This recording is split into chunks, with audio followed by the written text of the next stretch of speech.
Hello everyone, welcome back to my YouTube channel. So in this particular video we will discuss some important MCQs and question answers from class 11th chapter number 3 जिसका हमारा title है भोजन, पोषण और स्वास्थ्य। तो इस chapter के आज हम डिस्कस करेंगे इम्पॉर्टेंट MCQs को एंड देन क्वेश्चन आंसर्स को। तो चलिए स्टार्ट कर लेते हैं। और ये है हमारी गृह विज्ञान यानी होम साइंस की बुक से, और जो कि क्लास 11th की है और स्पेशली वीडियो हिंदी मीडियम वाले स्टूडेंट्स के लिए रहने वाली है। सो आप अपने फ्रेंड्स तक हिंदी मीडियम वाले बच्चों के साथ ज़रूर शेयर कर दें। तो चलिए शुरू करते हैं। सबसे पहले बहुविकल्पीय पोषण यानी कि जो हमारे MCQs होते हैं उनको कहा जाता है बहुविकल्पीय। उनमें 4 ऑप्शन दे रखे होते हैं, 4 विकल्प दे रखे होते हैं इसलिए, और ये 1 मार्क्स के होते हैं, 1 अंक का 1। तो क्वेश्चन नंबर 1 में हमसे पूछा है वो कौन सी जीवन की अवस्था है जब हार्मोनों की गतिविधियां बढ़ जाती है। तो हमारी बॉडी के अंदर हार्मोन्स पाए जाते हैं। तो वो हार्मोन्स जो होते हैं उनकी गतिविधि, उनकी जो काम करने का वर्किंग फंक्शन है वो इंक्रीज़ हो जाता है, वो बढ़ जाता है। हमारे हार्मोन्स का काम, हमारे जो हार्मोन हैं उनकी गतिविधियां बढ़ जाती हैं। तो वो कौन सी जीवन की अवस्था में बढ़ती हैं? बाल्यावस्था जब बच्चा बालक होता है, प्रौढ़ावस्था जब बच्चा जवान हो जाता है, किशोर अवस्था जब बच्चा 15 to 18 ईयर्स का होता है अप्रॉक्सीमेटली, एंड 4th ऑप्शन है शिशु अवस्था, जब बच्चा पैदा होता है तो वो एक शिशु होता है, छोटा। तो कब उसके हार्मोन्स की गतिविधि बढ़ती हैं? तो वो हमारा आंसर हो जाएगा करेक्ट किशोर अवस्था में, यानी कि 3rd वाला बिल्कुल करेक्ट है। किशोर अवस्था के अंदर बच्चे के जो हार्मोन्स है उसकी गतिविधियाँ बढ़ जाती हैं। नेक्स्ट है हमारा क्वेश्चन नंबर 2 जिसमें पूछा है भिन्न प्रकार के भोजन हमें स्वस्थ रखने के लिए डैश प्रदान करते हैं। तो भिन्न मतलब अलग अलग प्रकार के तरह के भोजन होते हैं, खाने होते हैं, और वो हमारी बॉडी को हमें फिट रखने के लिए, हमें हेल्दी रखने के लिए, स्वस्थ रखने के लिए क्या देते हैं, क्या प्रदान करते हैं? ऑप्शन है पोषक तत्व यानी न्यूट्रिएंट्स देते हैं। सेकेंड ऑप्शन है गर्मी और ऊर्जा देते हैं, यानी कि या तो हमें एनर्जी देंगे, ऊर्जा देंगे, या हमें गर्मी देंगे। और थर्ड है संतुष्टि देते हैं, हमें संतुष्ट करते हैं। 4th उपरोक्त में से कोई भी करेक्ट नहीं है, तो इसका हमारा ऑप्शन करेक्ट हो जाएगा पोषक तत्व, फर्स्ट वाला ऑप्शन। भिन्न प्रकार के यानी अलग अलग प्रकार के जो खाने होते हैं उनसे हमें क्या मिलते हैं? हमें पोषक तत्व मिलते हैं खाने से। पोषक तत्व होते हैं जो हमारे खाने में न्यूट्रिएंट्स होते हैं, जैसे कि प्रोटीन होता है, कार्बोहाइड्रेट्स होता है, विटामिन्स होते हैं, फैट होता है और मिनरल्स होते हैं। हमें ये सारे न्यूट्रिएंट्स मिलते हैं अपने खाने से, और एक बैलेंस डाइट मिलती है ताकि आप हमारी बॉडी को स्वस्थ रख सकें, फिट और हेल्दी रख सकें। तो हमारा क्वेश्चन नंबर 2 का first option correct. Third question है जिसमें पूछा है भोजन और पोषक तत्वों का हमारे स्वास्थ्य पर पड़ने वाले प्रभाव का विज्ञान क्या कहलाता है। यानी भोजन का, खाने का, और जो पोषक तत्व हैं, जो न्यूट्रिएंट्स हैं, उसका हमारे जो हेल्थ है, हमारी हेल्थ पर पड़ने वाला जो इफ़ेक्ट है, प्रभाव है, उसकी साइंस को हम क्या कहते हैं? ऑप्शन दे रखे हैं पौष्टिकता, पोषण, नैदानिक पोषण, डाइटरी अलाउंस। तो क्या कहते हैं उसको? हम कहते हैं पोषण। तो हमारा यहाँ पर सेकंड वाला ऑप्शन करेक्ट हो जाएगा, पोषण। जब भोजन में और पोषक तत्वों का हमारे स्वास्थ्य पर जो इफ़ेक्ट पड़ता है तो हम उसको कहते हैं पोषण, उसकी साइंस को पोषण कहा जाता है, पोषण विज्ञान। 4th क्वेश्चन है जिसमें पूछा है वृहत पोषक तत्व। अब पोषक तत्व जो होते हैं ना, जो न्यूट्रिएंट्स होते हैं, वो 2 तरह के होते हैं। एक होते हैं वृहत पोषक तत्व और एक होते हैं सूक्ष्म पोषक तत्व। वृहत मतलब जिसमें बड़े बड़े न्यूट्रिएंट्स आ गए, और सूक्ष्म पोषक तत्व जिसमें छोटे न्यूट्रिएंट्स आते हैं। तो वृहत और सूक्ष्म ये 2 होते हैं। अब क्वेश्चन में पूछा वृहत पोषक तत्व जो होते हैं उनमें शरीर में डैश मात्रा में होने चाहिए। अब मैंने आपको बताया वृहत कौन से होते हैं, आप आसानी से बता पाएंगे। कितनी मात्रा में होने चाहिए वृहत? अधिक मात्रा में वृहत होने चाहिए, कम मात्रा में होने चाहिए, संतुलित होने चाहिए, या दोनों, सेकंड और थर्ड? इट मीन्स कम भी होना चाहिए और संतुलित भी। तो हमारा करेक्ट ऑप्शन हो जाएगा अधिक, फर्स्ट वाला ऑप्शन। अभी मैंने आपको बताया वृहत पोषक तत्व हमारी बॉडी को ज़्यादा मात्रा में चाहिए होते हैं, अधिक क्वांटिटी में चाहिए होते हैं, यानी ज़्यादा अधिक मात्रा में होने चाहिए, और जो सूक्ष्म पोषक तत्व होते हैं वो कम मात्रा में होने चाहिए। तो 4th का हमारा अधिक वाला करेक्ट होगा। 5th क्वेश्चन में पूछा है समान गुणों वाले पदार्थ जिन्हें एक साथ समूहित किया गया हो डैश कहलाते हैं।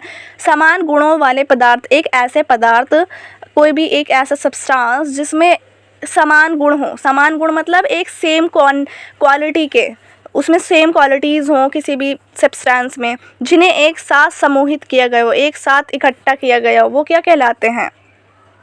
संतुलित आहार कहलाते हैं, पोषक तत्व कहलाते हैं, पोषण कहलाते हैं या खाद्य वर्ग कहलाते हैं। तो हमारा करेक्ट हो जाएगा फोर्थ वन, खाद्य वर्ग। समान गुणों वाले जो पदार्थ होते हैं, जिसमें समान गुण होते हैं, जिन्हें एक साथ समूहित भी किया जाता है, वो कहलाते हैं खाद्य वर्ग। खाने के जो वर्ग है, खाने को वर्ग में बांटा जाता है, उसे कहते हैं खाद्य वर्ग। 6 क्वेश्चन ने पूछा दालें और फलियां खाद्य वर्ग में डैश प्रचुर मात्रा में पाया जाता है। तो जब हमने एक्सप्लेनेशन वीडियो में देखी थी तो उसमें समझा था, खाद्य वर्ग की टेबल पढ़ी थी हमने, तो उसमें दालें और फलियां भी थीं। तो दालें और फलियां जो हैं वो खाद्य वर्ग में डैश मात्रा में पाया जाता है। किस मात्रा में? प्रोटीन, कार्बोहाइड्रेट, विटामिन ए या फिर वसा। तो हमारा करेक्ट ऑप्शन हो जाएगा प्रोटीन। दालें और फलियों में क्या होता है? खाद्य वर्ग में प्रोटीन प्रचुर मात्रा में पाया जाता है। प्रचुर मात्रा यानी ज़्यादा मात्रा में क्या होता है?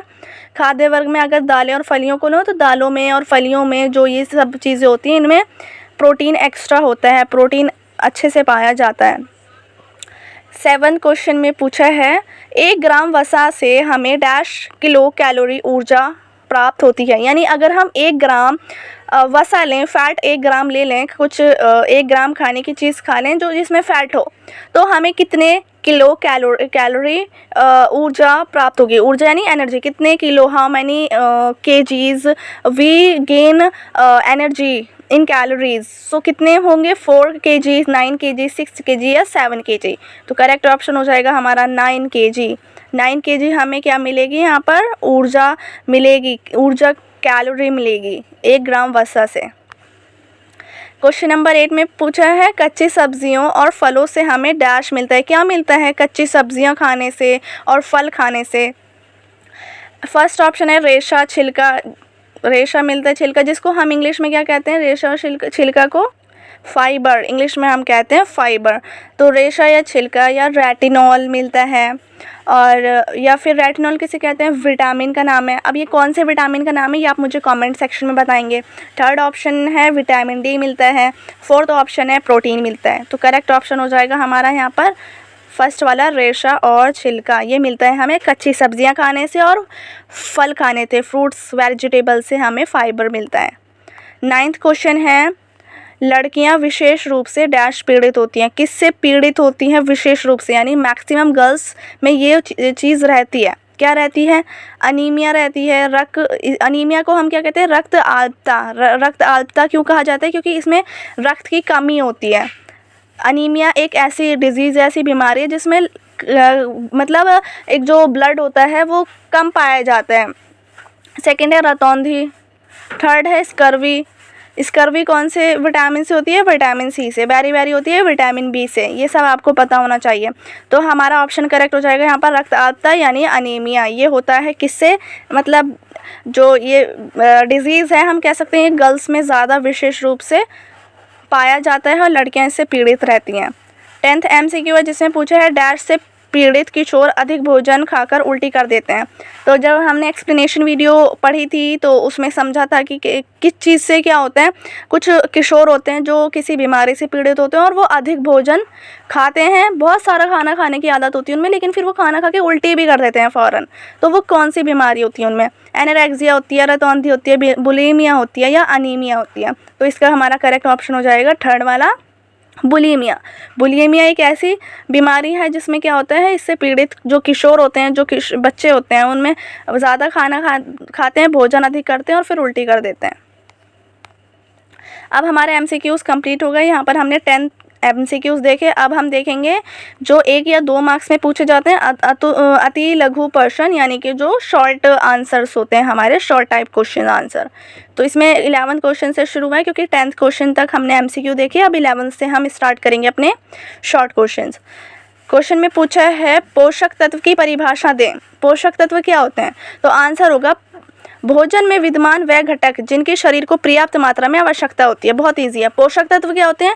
एक हमारे विद्यमान होते हैं, घटक होते हैं किसमें? भोजन के अंदर, हमारे खाने के अंदर पोषक तत्व होते हैं जिनको शरीर की क्या होती है, इन सारे पोषक तत्वों की शरीर को, हमारी बॉडी को एक अच्छे बैलेंस के रूप में पर्याप्त मात्रा में, अच्छे अमाउंट में इसकी आवश्यकता होती है, नीड होती है। तो ये होते हैं पोषक तत्व। एग्जाम्पल के तौर पे आप लिख सकते हैं प्रोटीन, विटामिन, कार्बोहाइड्रेट्स, मिनरल्स, ये सारी चीज़ें आप लिख सकते हैं। 12th क्वेश्चन में पूछा है सक्रियता के स्तर के से क्या अभिप्राय है। तो सक्रियता के स्तर से क्या समझते हैं। आंसर है व्यक्ति कम चलने वाला या हल्का, संतुलित या अधिक भारी है, सक्रियता का स्तर कहलाता है। यानी व्यक्ति जो है वो कम चलने वाला हो या फिर जिसको हम हल्का कह देते हैं, या वो संतुलित हो या अधिक भारी है। यानी व्यक्ति संतुलित है, बिल्कुल बैलेंस है, या फिर अधिक भारी है, वज़न उसका ज़्यादा है। तो ये कहलाता है सक्रियता का स्तर। ये व्यक्ति के व्यवसाय से जुड़ा होता है, व्यक्ति का जो व्यवसाय है उसका जो काम है उससे वो जुड़ा होता है सक्रियता का स्तर। व्यक्ति कम चलने वाला या फिर हल्का, संतुलित या अधिक भारी है, तो ये इसके सक्रियता के स्तर से हम समझ सकते हैं। 13th क्वेश्चन में पूछा है RDA की फुल फॉर्म लिखें। RDA की फुल फॉर्म क्या होती है। RDA का मतलब होता है रिकमेंडेड डाइटरी अलाउंसेस।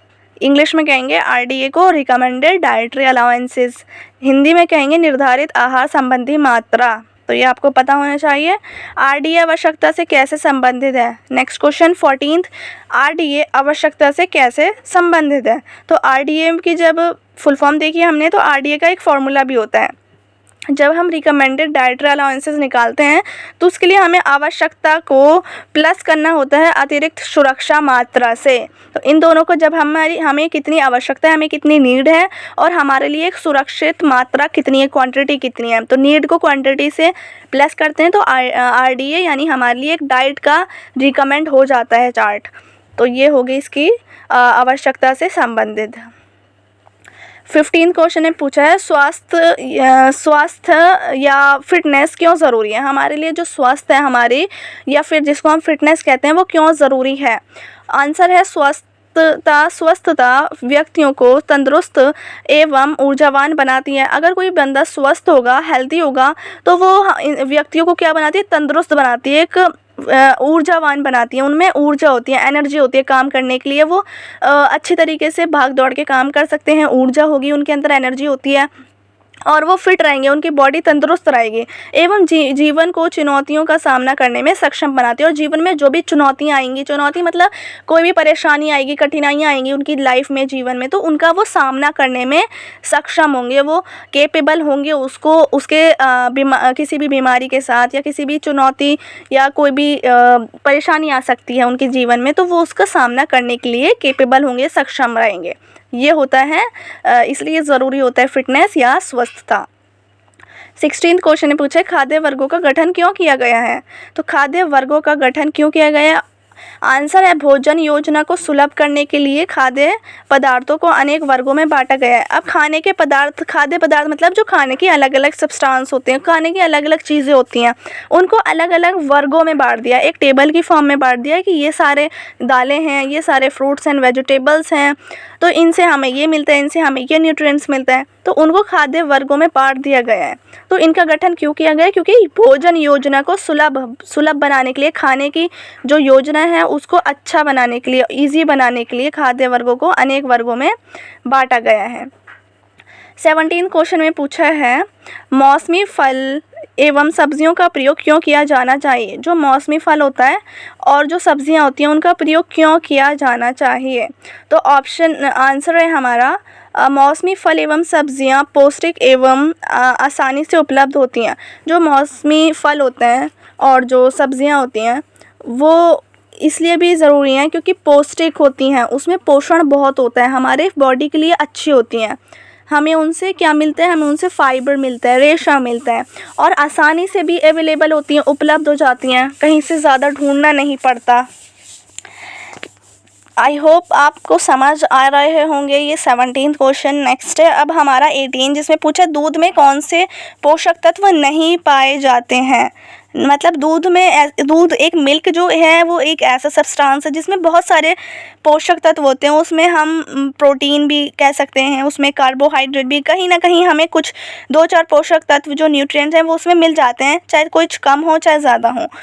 लेकिन जो नहीं होते दूध के अंदर वो है विटामिन सी और लौह तत्व, यानी कि आयरन नहीं होता और विटामिन सी नहीं होता। विटामिन सी किस में होता है, मैं आपको एग्जांपल देती हूँ। विटामिन सी होता है खट्टे चीज़ों में, जैसे कि आप आंवला कह सकते हैं, आप ऑरेंज कह सकते हैं, मौसमी कह सकते हैं, या फिर आप विटामिन सी के और भी अलग अलग एग्जाम्पल्स हैं जो कि खट्टे चीज़ें होती हैं, उनमें विटामिन सी ज़्यादा देखने को मिलता है।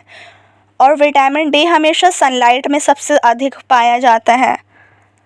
19th क्वेश्चन है हमारा, जिसमें पूछा है आहार में अनाज द्वारा कितनी कैलोरी प्रदान की जानी चाहिए। हमारे आहार, हमारे जो खाना है उसमें अनाज द्वारा कितनी कैलोरी प्रदान की जानी चाहिए। अनाज जो होता है उसको हम कहते हैं जैसे गेहूँ, बाजरा, ये अनाज होता है। आहार में अनाज द्वारा कुल कैलोरी के 7.5% से ज़्यादा अधिक की पूर्ति नहीं होनी चाहिए, यानी 7.5% लास्ट है, इससे अधिक, इससे ज़्यादा नहीं होना चाहिए। जो हमारा खाना है उसमें अनाज, जो अनाज है ना, उसमें कुल calorie, total calorie 7.5% maximum. Next question है 20, जिसमें पूछा है आहार पिरामिड क्या है। आहार पिरामिड क्या होता है। आहार पिरामिड दैनिक खाद्य संबंधी दिशा निर्देश का ग्राफिक चित्रण है, यानी ग्राफिक, एक ग्राफ बना रखा है, उसका चित्रण है, यानी उसकी एक इमेज है ग्राफ की, जिसमें हमें दैनिक खाद्य संबंधी दिशा निर्देश दिए गए हैं। दैनिक खाद्य संबंधी मतलब दैनिक यानी रोज़ाना, खाद्य मतलब खाने से रिलेटेड, दिशा निर्देश मतलब रूल्स एंड रेगुलेशन। तो उस चित्र के अंदर हमें क्या दिए हुए हैं, हमारे रोज़ाना हमें क्या खाना चाहिए, उससे रिलेटेड हमें रूल्स दिए हैं, रेगुलेशंस दिए हैं, दिशा निर्देश दिए गए हैं, जिसे विविधता, संतुलन और अनुपात को दर्शाने के लिए तैयार किया गया है। यानी विविधता है और संतुलन और अनुपात को दर्शाने के लिए उसको, उस पिरामिड को तैयार किया गया है। तो ये है आहार पिरामिड। 21 क्वेश्चन में पूछा गया है शाकाहारी व्यक्ति मांस के विकल्प में क्या ले सकते हैं। अब जो शाकाहारी व्यक्ति हैं वो शाकाहारी हम उनको कहते हैं जो फल सब्जियां खाते हैं और जो मांस नहीं खाते, यानी मीट नहीं खाते। तो वो व्यक्ति मीट की जगह पे, मीट में ना बहुत सारे अच्छे न्यूट्रिएंट्स मिलते हैं हमें, और मीट खाने से हमारी बॉडी को भी कुछ बेनिफिट मिलता है। तो जो न्यूट्रिएंट्स मीट के अंदर होते हैं वो न्यूट्रिएंट्स हम कुछ और खा के क्या ले सकते हैं। जो जिन व्यक्ति को मीट नहीं पसंद या जो लोग मीट नहीं खाते हैं तो वो उसके जगह में क्या कुछ और खा सकते हैं। तो आंसर है वो दालें खा सकते हैं, फलियां खा सकते हैं, बीज व सूखे मेवे व टोफू, इन सभी का प्रयोग कर सकते हैं। तो उनको वो सारे न्यूट्रिएंट्स मिल जाएंगे। वो सारे तो नहीं मिलेंगे लेकिन हाँ कुछ लगभग उतने न्यूट्रिएंट्स उनको मिल सकते हैं। 22nd क्वेश्चन है खान पान संबंधी बुरी आदतों से कौन से रोग भविष्य में हो सकते हैं। अगर हमारे खान पान से, जो हम खाना खाते हैं उससे संबंधित हमारी बुरी आदतें हैं तो हमें अपने फ्यूचर में, अपने भविष्य में क्या रोग हो सकते हैं। तो आंसर है हमारा मोटापा हो सकता है, हृदय संबंधी रोग यानी हार्ट की डिजीज़, हार्ट की प्रॉब्लम्स हो सकती हैं, कैंसर वगैरह, और मधुमेह जैसे चिरकालिक रोग हो सकते हैं। तो ये सारे रोग के नाम थे जो खान पान की बुरी आदतों से हो सकते हैं। नेक्स्ट है हमारा 23 क्वेश्चन, जिसमें पूछा स्वल्प आहार किशोरों में अधिक लोकप्रिय क्यों है। स्वल्प आहार जो है वो बहुत लोकप्रिय है, किसमें, किशोरों में। तो किशोर नियमित भोजन नहीं कर पाते। नियमित का मतलब है कि किशोरों को जितना भोजन लेना चाहिए वो नियमित भोजन नहीं कर पाते, इसलिए वे स्वल्प आहार लेकर ऊर्जा का स्तर शरीर में बनाए रखते हैं। जितनी बॉडी में एनर्जी होनी चाहिए वो स्वल्प आहार के ज़रिए ले लेते हैं, क्योंकि वो खाना सही से नहीं खा पाते, और वो इसलिए भी नहीं खाते क्योंकि कुछ किशोर में जंक फूड खाने की या बाहर के खाने की ज़्यादा आदत होती है। तो वो घर का जो न्यूट्रिएंट वाला खाना होता है जिसमें पोषक तत्व होते हैं वो नहीं खा पाते, इसलिए वो स्वल्प आहार लेते हैं ऊर्जा के लिए। 24 क्वेश्चन है हमारा। अब मीडिया किस प्रकार डाइटिंग को प्रभावित करता है। कैसे मीडिया इसको प्रभावित करता है डाइटिंग को। तो आंसर होगा किशोरों की धारणा में पतला होना फैशन में है, यानी किशोर बच्चे समझते हैं कि जो 18 साल तक के बच्चे होते हैं वो ये समझते हैं कि अगर पतला होना इंसान का एक फ़ैशन में ले लेते हैं, वो ये तो फैशन है पतला होना। अगर मोटा होगा तो उसको चिढ़ाते हैं, और पतले होने को वो ज़्यादा अच्छा मानते हैं, फिट मानते हैं कि उनका जो पेट है वो ना बढ़े, उनकी जो पेट की चर्बी है वो ना बढ़े, उनका टमी ना बढ़ जाए, तो वो पतले होने को फ़ैशन मानते हैं।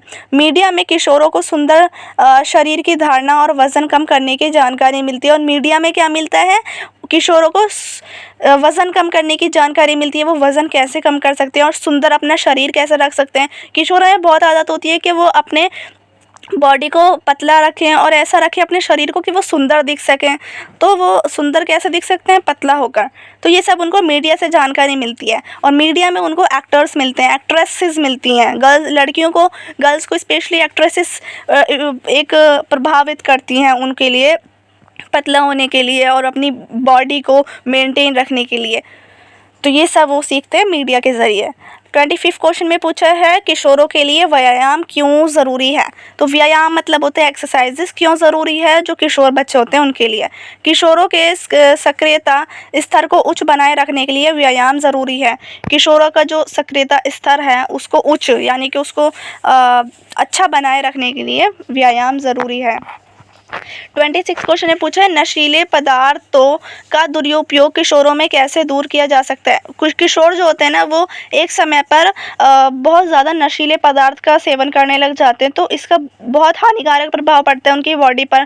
तो ये जो दुरुपयोग हो रहा है इसको कैसे दूर करें।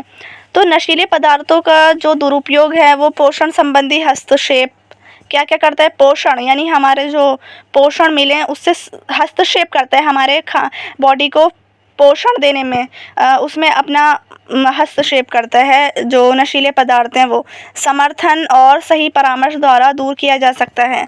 एक सही परामर्श हो, उनको सही सलाह देने वाला हो, उनका सही समर्थन करने वाला हो, उनको समझाने वाला हो, कोई अच्छे ढंग से परामर्शदाता द्वारा इन सब को दूर किया जा सकता है, ये सब ड्रग्स को, नशीले पदार्थों को किशोरों के अंदर। नेक्स्ट है 27 जिसमें पूछा गया है किशोर अवस्था में हमजोलियों की संगति का प्रभाव कैसे पड़ता है। हमजोलियों का मतलब है हमजोली मतलब होता है जैसे जो अपने साथ के फ्रेंड्स होते हैं, यानी अपना ग्रुप, अपने स्कूल के फ्रेंड्स हो सकते हैं या अपने कोई भी बाहर के फ्रेंड्स हो सकते हैं, गली के दोस्त हो सकते हैं। तो हम जोली कहते हैं जो अपने ही एज के बच्चे होते हैं, दोस्त होते हैं, तो उनकी संगति का प्रभाव पड़ता है किशोर में बहुत ज़्यादा। वो इन्फ्लुएंस होते हैं अपने फ्रेंड्स से सबसे ही ज़्यादा। तो अगर बच्चे उनके फ्रेंड जो अच्छे होंगे तो उन पे भी अच्छा प्रभाव पड़ेगा, अगर वो बुरे होंगे तो उन पर भी बुरा प्रभाव पड़ेगा। तो उनकी संगति का प्रभाव कैसे पड़ता है, आंसर है इस अवस्था में किशोर मित्रों से अधिक प्रभावित होते हैं, यानी सबसे ज़्यादा प्रभावित जो होते हैं ना वो इन्फ्लुएंस होते हैं किससे, अपने मित्रों से, अपने दोस्तों से। उनकी संगति का प्रभाव समर्थन और तनाव दोनों ही दे सकते हैं। और उनकी संगति जो उनके हमजोली हैं, उनके जो दोस्त हैं, उनकी संगति, उनके साथ रहने का जो प्रभाव है वो समर्थन भी दे सकता है उनको, उनमें बदलाव भी ला सकता है, अच्छा भी कर सकता है, और उनमें तनाव भी दे सकता है, दोनों ही। उनमें टेंशन भी दे देगा, उनमें पॉजिटिव और नेगेटिव दोनों ही चीज़ें आ सकती हैं। कैसे, अगर उनके दोस्त पॉजिटिव माइंडसेट वाले हों, पढ़े लिखे हों, अच्छा स्टडी में अच्छे हों, तो उनमें भी पढ़ाई वाली एक हैबिट है वो बढ़ जाएगी, क्योंकि वो उनसे इन्फ्लुएंस होंगे पढ़ने के लिए। लेकिन वहीं अगर उनके दोस्त नशीली दवा करते हों, ड्रग्स लेते हों या गलत चीज़ें करते हों, तो उनमें भी वही चीज़ इन्फ्लुएंस होगी, तो वो भी वही करने लग जाएंगे, तो तनाव भी आ सकता है और समर्थन भी हो सकता है। क्वेश्चन नंबर 28 जिसमें पूछा है ready to eat. Ready to eat, ready to eat का मतलब है एकदम जो खाना बनाया जैसे होता है, रेडी टू ईट एकदम वो खाने के लिए तैयार होता है खाना, उसको पकाना नहीं पड़ता।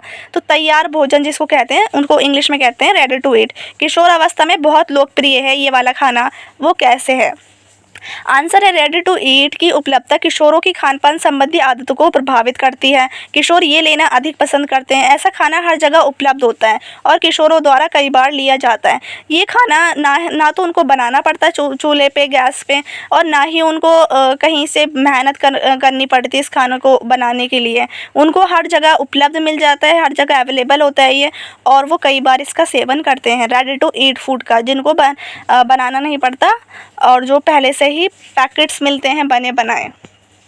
29 क्वेश्चन ने पूछा है किशोर अवस्था में होने वाली खानपान संबंधी व्यवहारगत समस्याओं का नाम बताइए। तो किशोर अवस्था में जो खानपान में खान पान से रिलेटेड जो व्यवहारगत समस्याएं हैं उन समस्याओं के नाम बताने हैं। तो वो 2 समस्या होती हैं खाने से रिलेटेड किशोर अवस्था में। एक होती है बुलीमिया, जिसमें बच्चे बहुत ज़्यादा खाना खाने लग जाते हैं और इतना खाते हैं कि बाद में उल्टियाँ करते फिरते हैं। और पहला है एनोरेक्सिया नर्वोसा। एनोरेक्सिया नर्वोसा और बुलीमिया दोनों के बारे में आपको एक्सप्लेन किया था बहुत अच्छे से एक्सप्लेनेशन वीडियो में इमेजेस के साथ। अगर आपने वीडियो नहीं देखी है तो प्लेलिस्ट का लिंक कमेंट में पिन है, आप जाके देख सकते हैं, आपको और अच्छे से चैप्टर समझ आएगा। और 30 क्वेश्चन है, रेनू अपनी छवि से संतुष्ट नहीं है। यहाँ एक स्टेटमेंट दे रखी है, एक लड़की का नाम है रेनू, वो अपनी छवि से संतुष्ट नहीं है, उसको नहीं पसंद वो जैसी भी है, वह पतला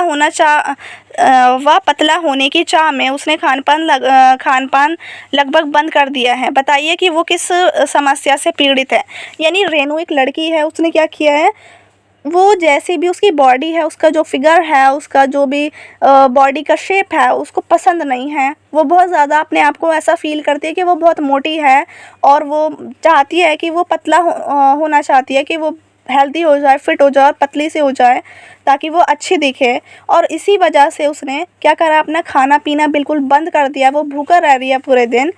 तो क्या ये चीज़ सही है? ये चीज़ बिल्कुल गलत है और वो एक बीमारी से शिकार है। कौन सी बीमारी? एनोरेक्सिया। ये जो हमने पढ़ी ना एनोरेक्सिया नर्वोसा, ये इसी बीमारी से शिकार है, एनोरेक्सिया नर्वोसा। इस बीमारी में पता है क्या होता है, बच्चे खाना पीना बंद कर देते हैं और वो ये समझते हैं, अगर वो बच्चे कोई पतला भी है ना, वो और कुछ भी नहीं खाते, वो ये समझते हैं हम और पतले होंगे, हम और पतले होंगे। तो उनकी मेंटलिटी, एक थिंकिंग इस तरीके से बन जाती है कि उनको ज़्यादा पतला होना पसंद होता है। अगर वो फिट भी हैं वो फिर भी चाहेंगे कि हम पतले हो जाएं और वो उसके लिए बिल्कुल खाना पीना छोड़ देते हैं। और जब हमारी बॉडी को न्यूट्रिएंट्स नहीं मिलेंगे, बिल्कुल भी खाना नहीं मिलेगा, तो बॉडी में बहुत सारी बीमारियां आ जाएंगी और हमारी बॉडी फिट नहीं रहेगी, हमारी बॉडी में एनर्जी नहीं रहेगी, तो हम कोई काम नहीं कर सकते। बच्चे बिल्कुल बीमारों की हालत में आ जाते हैं। तो ये बीमारी है एनोरेक्सिया नर्वोसा रेनू के अंदर। अब इस तरीके से स्टेटमेंट से भी क्वेश्चन आ सकते हैं। तो यहाँ हमारी वीडियो थोड़ी लॉन्ग हो गई है, तो इतने ही अपनी क्वेश्चन रखते हैं। 30 क्वेश्चन हमने पढ़े, टोटल 10 MCQs और 20 हमारे जो शॉर्ट क्वेश्चन थे वो पढ़े। आई होप आपको अच्छे से समझ आया होगा, जितना पढ़ाया और जितना भी समझाया अच्छा लगा होगा video. So if you like my video then please share it and don't forget to subscribe my YouTube channel. Thanks for watching and bye bye.